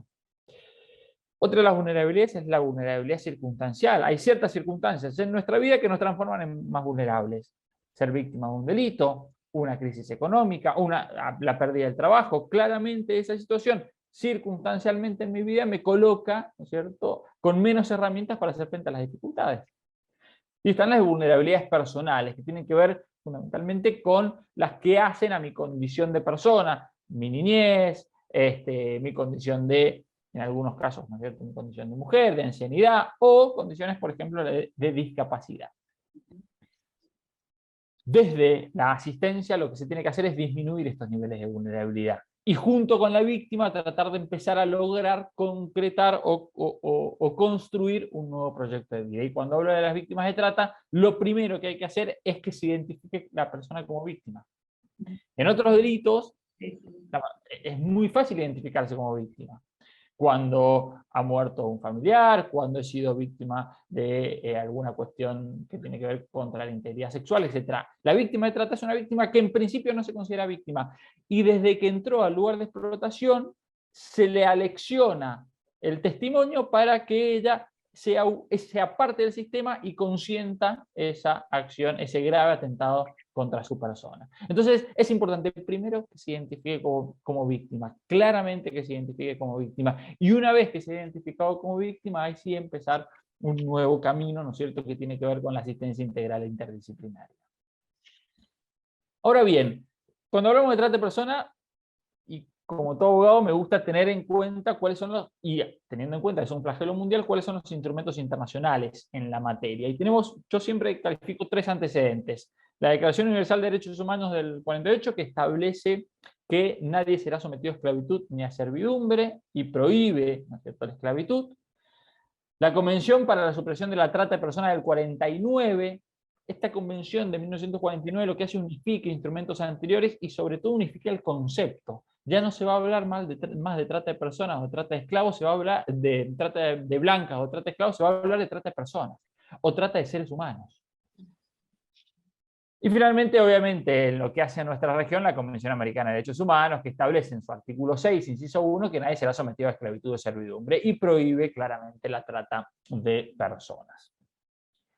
¿Pero qué pasó? En la década de los 90, con la caída de la Unión de Repúblicas Socialistas Soviéticas y la caída del muro de Berlín, se produce en Europa grandes desplazamientos humanos que empezaron a proliferar las redes de tráfico y trata de personas. La comunidad internacional se organiza, las Naciones Unidas se organizan y en el año 2000 se dicta la Convención de Naciones Unidas contra la Delincuencia Organizada Transnacional, de la cual se desprendieron 2 protocolos. El protocolo para prevenir, reprimir y sancionar la trata de personas y el protocolo contra el tráfico ilícito de migrantes por tierra, mar y aire. Y esto nos dio herramientas internacionales para establecer un criterio homogéneo en la lucha contra ambos delitos. O sea, a partir de acá tenemos un instrumento internacional que me define qué es la trata de personas, qué es el tráfico, y en virtud de eso, que el mundo se ponga a trabajar con un criterio homogéneo. Hasta esta convención no teníamos un concepto definido de lo que era trata de personas. No teníamos un concepto definido de lo que era tráfico de personas. Acá ya lo tenemos. Y establece en su artículo 5 del protocolo que todos los estados firmantes de Naciones Unidas deben adecuar su normativa interna a lo que dice este protocolo. Entonces esto es muy importante. Y hay algo importante que dice el protocolo ya en su preámbulo, que es la teoría de las 3P. Dice las 3P contra la trata de personas es esto: prevenir, perseguir al responsable y proteger a la víctima. Fíjense, una de las patas dice: no hay manera de avanzar eficazmente contra la trata de personas si no prevengo el delito, si no persigo al responsable, si no protejo a la víctima. Fíjense, la protección a la víctima como un elemento fundamental en la lucha contra la trata de personas. ¿Cómo se previene? Capacitando, sensibilizando, visibilizando la problemática. Esa es una manera de prevenir. Esto es una manera de prevenir. Por eso Rosario Sánchez sabe mucho de estos temas. Estas jornadas son maneras de prevenir. Obviamente perseguir a los responsables. Obviamente necesitamos una justicia que no sea injusta, que castigue a los responsables, que los responsables de cometer estas graves violaciones a los derechos humanos tengan el reproche penal que se merecen. Y en tercer lugar, proteger a la víctima. No hay manera de avanzar eficazmente contra este tipo de delitos si no protejo eficazmente a la víctima. Porque la víctima, al ser una persona en situación de vulnerabilidad, si yo no disminuyo sus niveles de vulnerabilidad, hago que la víctima sea o siga siendo víctima de otra red, en otro momento, en otro lugar, pero no logro conseguir bajar ese nivel de vulnerabilidad para que después no sea explotada. Es muy importante la protección. ¿Y qué implica la protección y qué dice la ley? ¿Y por qué es importante tener en cuenta esto? Porque ya en el 2000 se hablaba de la protección concreta y de los derechos que tiene la víctima de trata de personas. El derecho a la protección de su privacidad, el derecho a la seguridad, el derecho a su asistencia, el derecho a que la asistencia sea integral, que sea interdisciplinaria, que tenga su abogado, que tenga su psicólogo, que tenga su trabajador social, que colaboren con la víctima. Fíjense, fue uno de los primeros delitos que estableció que la víctima debe ser protegida. Mucho antes de las normas nacionales en cuanto a la protección y al abogado de la víctima. Casi 20 años antes ya establecía la norma internacional que la víctima debía ser protegida. ¿Y por qué debería ser protegida? Porque el atentado a los derechos humanos de ella eran muy importantes, eran muy relevantes, se atentaba contra su dignidad y ya se estableció esa protección. Y obviamente la protección, que tiene que ser integral importa que tiene que tener todos los aspectos de la vida, ¿no es cierto? La habitación, la alimentación, la seguridad. Y por otro lado, la interdisciplinaridad. Y dentro de la interdisciplinaridad, el rol clave que tiene la asistencia jurídica. Y ahí yo, como experiencia hasta personal, les diría, cuando fui director de lucha contra la trata, ahí en la provincia de Buenos Aires, a la víctima le interesa saber el devenir del proceso penal que se sigue contra el victimario. No hay manera de que la víctima se considere con una verdadera asistencia si no es informada de cómo va, qué es lo que está pasando jurídica y penalmente con su victimario. Es una información muy relevante para su propio bienestar y para su propio avance desde el punto de vista de la asistencia psicológica también. Entonces es muy importante que el abogado que asiste, que el abogado que tiene ese contacto directo con la víctima, no solo tenga esa empatía, esa posibilidad de ponerse en el lugar de ella, sino poder darle las herramientas necesarias y traducir lo que pasa en el expediente judicial concretamente al lenguaje claro que debe recibir la víctima. Y representarla, porque la palabra de la víctima es fundamental. Es fundamental cuando se revisa una medida de coerción, es fundamental cuando se dicta un procesamiento, es fundamental cuando se dicta un sobreseimiento o una falta de mérito, es fundamental cuando se la lleva a juicio. Una víctima bien asesorada colabora con el proceso penal. Una víctima que esté bien asesorada hace que el proceso penal llegue a un buen puerto. No podemos hacer caer sobre la víctima el devenir de un proceso penal. Eso yo soy uno de los principales defensores. Pero sí, una víctima bien asesorada puede mejorar mucho la calidad del proceso penal. Y esto lo tenemos que tener muy en cuenta. Y por eso el rol de los abogados es importante. Y por eso si hay estudiantes y si hay abogados que se dedican al asesoramiento de las víctimas, ténganlo en cuenta. Es muy importante. Bien. Definiendo un poco la trata de personas, también para darles algunas herramientas, la trata de personas se estructuró bajo un trípode. El trípode es verbos comisivos, o sea, verbos típicos que se le llama en derecho penal, el fin de explotación y los medios comisivos. Los verbos típicos son el que ofreciere, captare, trasladare, recibiere o acogiere. ¿A quién? A una persona. ¿Con qué? Con fines de explotación. ¿Y por qué medio se realiza? Por medio del fraude, violencia, amenaza, o el aprovechamiento de una situación de vulnerabilidad. Bajo este trípode se definió internacionalmente el delito de trata de personas. Y bajo este trípode es el cual hay que trabajar. Obviamente, en la mayoría de los casos, yo siempre digo, ¿quién puede ser víctima de trata? Y víctima de trata puede ser cualquier persona. Cualquier persona puede ser víctima de trata. Ahora, también falto a la verdad si no les digo que el 90% de las víctimas de trata son personas en situación de vulnerabilidad. Y por eso es que merecen una protección especial y una asistencia especial. Finalmente les quiero dar, también para que tengan como herramientas, dos casos a nivel internacional que la Corte Interamericana de Derechos Humanos pudo abordar en el marco del sistema de protección de los derechos humanos del sistema de naciones de la Organización de los Estados Americanos, que es, hay un caso por explotación laboral, de víctimas de trata por explotación laboral, que es el caso Brasil Verde contra Brasil, Hacienda Brasil Verde contra Brasil. Es un caso de explotación laboral en trabajo en el campo en Brasil, donde tenían trabajadores explotados en condiciones casi de esclavitud, propiamente dicho, sin posibilidad de salir, sin posibilidad de negarse a trabajar, muy lejos de sus domicilios, donde la Corte Interamericana se explaya respecto a la debida diligencia y el deber de los estados de garantizar una investigación efectiva y sancionar a los responsables. Y hay otro caso, es la sentencia del 2016, y hay otro caso, la sentencia del 2018, es el caso Linda Loaiza López Soto contra Venezuela. Este es un caso por explotación sexual ocurrido en Venezuela, que lo califica la Corte como trata de personas y esclavitud sexual, donde la Corte establece también el concepto de la debida diligencia reforzada. Siempre que hay casos donde se tienen en cuenta trata de personas, o sea, se involucran derechos humanos fundamentales, los estados deben actuar con una diligencia reforzada, o sea, deben actuar con la debida eficacia que el caso merece reforzadamente. No puede haber dilaciones, tiene que establecer toda la estructura del Estado tendiente a garantizar esos derechos. Esos dos casos me gusta mencionarlos porque si tienen ustedes la posibilidad, léanlos. Son sentencias de la Corte Interamericana, son largas las sentencias, pero son muy ricas en contenido e interpretan la Convención Americana para estos casos y sobre todo establecen cuáles son los derechos que tienen que tener la víctima. Y uno de los derechos fundamentales que establece la víctima es el derecho a que haya una investigación eficaz por parte del Estado y que se sancione efectivamente con el verdadero reproche penal que el victimario se merece. En el caso por esclavitud sexual, la pena del victimario había sido de 6 años de prisión. Y la calificación había sido privación de legítima libertad. No, dice la Corte Interamericana, debe calificarse como se debe, como trata de personas de esclavitud sexual, y además la pena debe ser acorde a esa grave violación a los derechos humanos. Siempre ponderando el derecho a la víctima.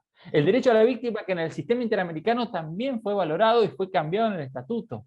Antes las víctimas eran representadas por el Ministerio Público Fiscal, que era la Comisión Interamericana. Ahora las víctimas tienen su lugar específico. La Comisión solamente presenta el caso y las víctimas tienen una representación específica.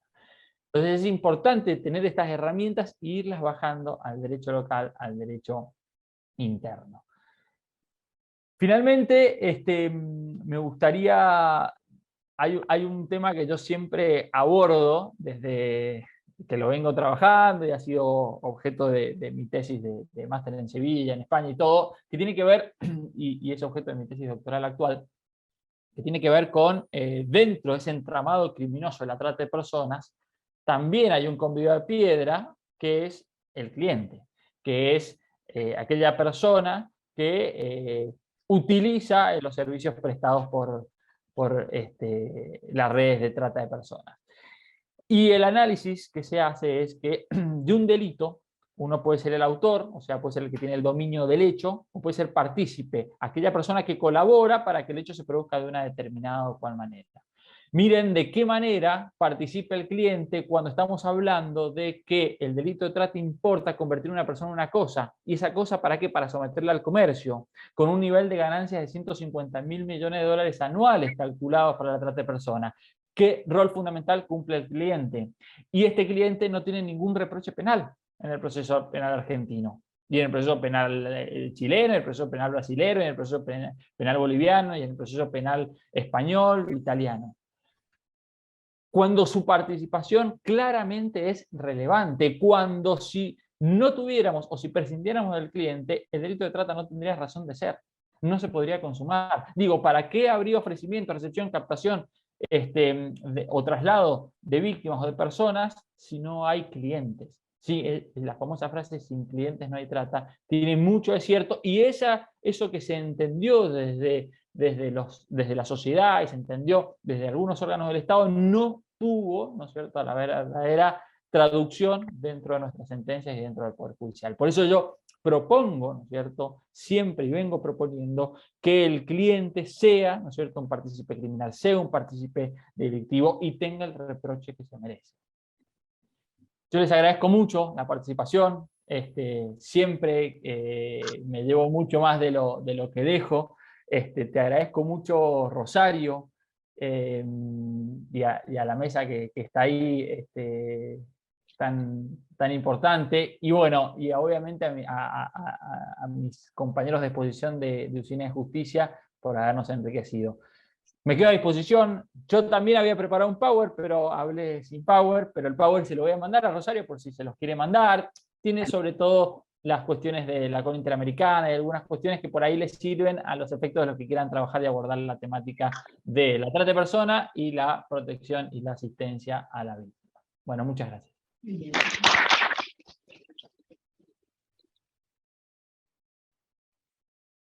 Muchísimas gracias, Gonza. Como siempre, un placer. La verdad, para mí es un honor, es un orgullo haber compartido esta tarde con todos y todas ustedes. Realmente creo que es un tema que debemos profundizar, que quienes ahora, en este caso, como a mí me toca tener este rol institucional, tengo una gran responsabilidad para que ello ocurra de esta manera, así que seguramente este será el primero de los encuentros en este sentido y con todos ustedes, y iremos profundizando este camino que es absolutamente necesario. Así que por mi parte es agradecerles a todos y todas y cada uno de ustedes, y a todas y todos los participantes virtuales, y por supuesto a quienes están acá firmes desde hace 2 horas y pico, así que bueno, muchas gracias. Un aplauso para todos.